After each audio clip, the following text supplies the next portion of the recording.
So, folks, you asked for it. We are going to break down the numbers. Last week, we had Taylor on the show, and we were talking about retiring early and all that great stuff. We had some money conversations, but all of you are like, all right, Zuber, let's talk about some cold, hard numbers. So I asked her to come back, and she said yes. How you doing, Taylor? What's going on? I'm doing great. Thank you so much for having me again. It's great to be here. Absolutely. Thank you for coming back. Thank you for saying yes to some stranger on the internet. I appreciate it. Of course. There you go. Well, we're not strangers anymore. Now we are friends. And Mhm. the audience really loved your conversation. But a lot of people did ask, Michael, let's get into some numbers. Yeah. So Taylor, uh, financially free, young age. I think the first thing I would ask in that situation is what is the family's monthly nut? Like what was the bar? What does the family Yep. spend a month that you had to get covered? Let's start there. Yeah, absolutely. So our annual expenses are about $80,000. So we knew that we needed to cover 80,000 at the bare minimum to be able to feel good enough to, retire and be work optional. So that was the bar that we set for ourselves. We need to be making at least 80K in cash flow to cover our base expenses. Okay. So 80K, that's what is that? 7 grand a month roughly? Yeah, That's something like that. 84, right? Yeah. Okay. Yeah.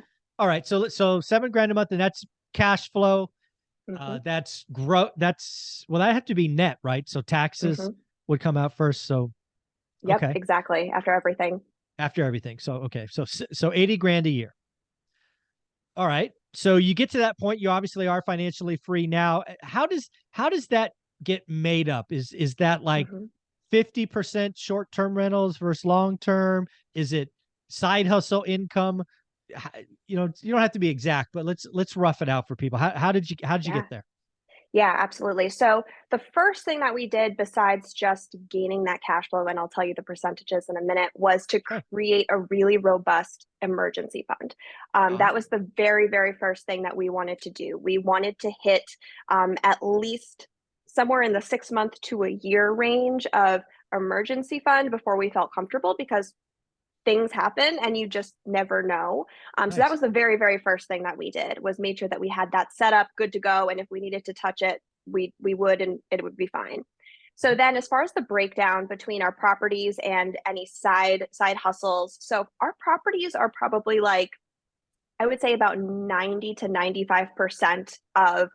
our cash flow that's coming in and covering all of our expenses. I have Okay. my content creation business where I do coaching and I work with brands. And that's been growing over the last year-ish or so. Okay. But that's really at this time only about 5 to 10% depending on the month.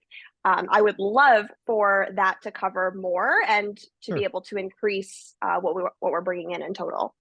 Very cool. The other thing that I always like to talk about, because again, you're I'm just going to say it how it is. You're young.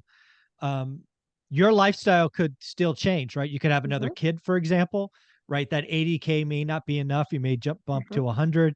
So have you looked out to the future and said, because 80K may not always be enough. What have you thought about that?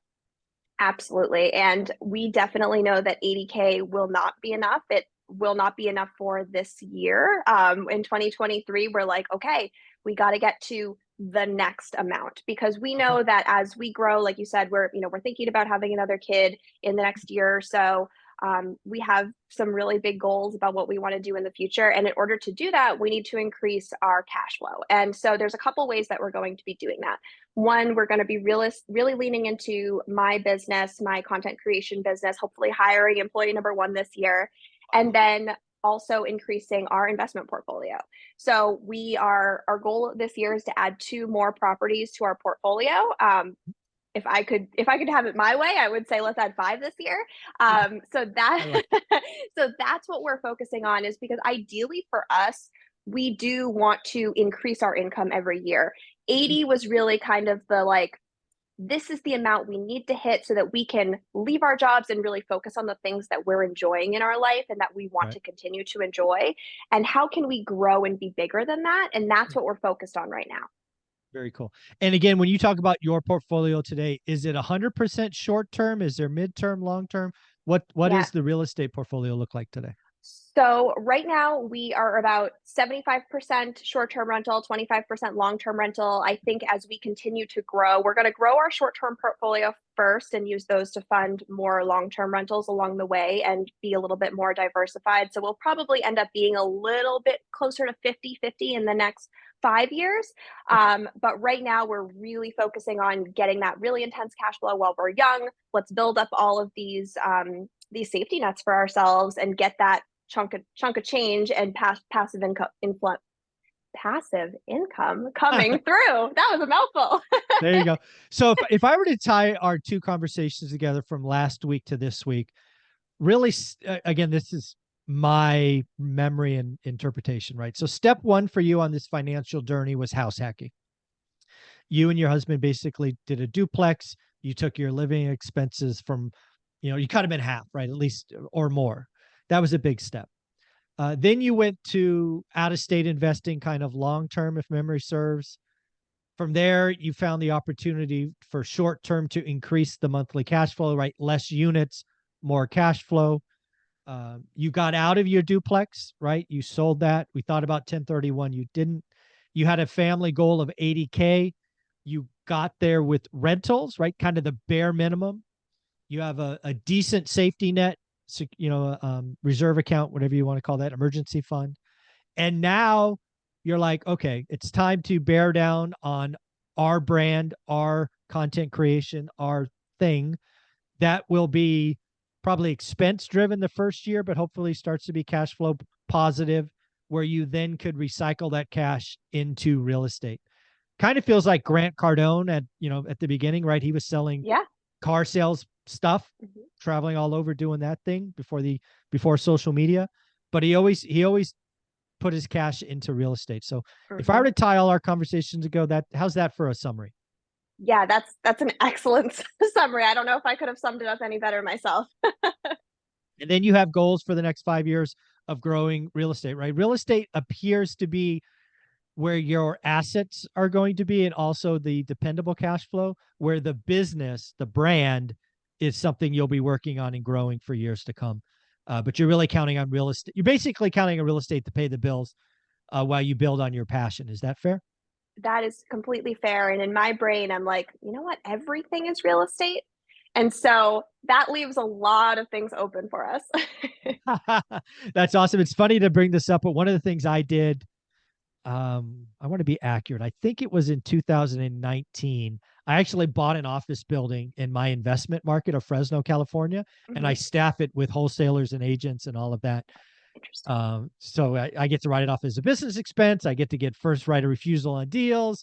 But yeah, again, everything I do is around real estate. I hope to have an office in the Silicon Valley at some point, except the price point's a little bit different. Yep, But yeah, fair enough. it's all real estate. So any other I love closing that thoughts on this? concept. Yeah.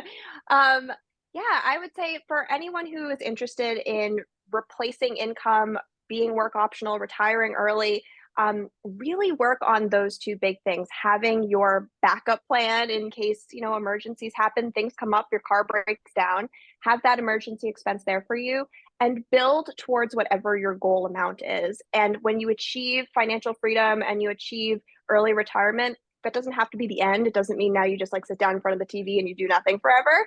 Right. You will That's continue to not grow and life. expand. No, that's who wants that? That's no fun. That's no fun. It's fun for like 3 days, and you're like, Yeah, I hate TV. I want to get out of yeah. here. Now I'm bored. I'm bored. Exactly. Well, Taylor, you have an amazing page. People need to follow it. What is it on Instagram?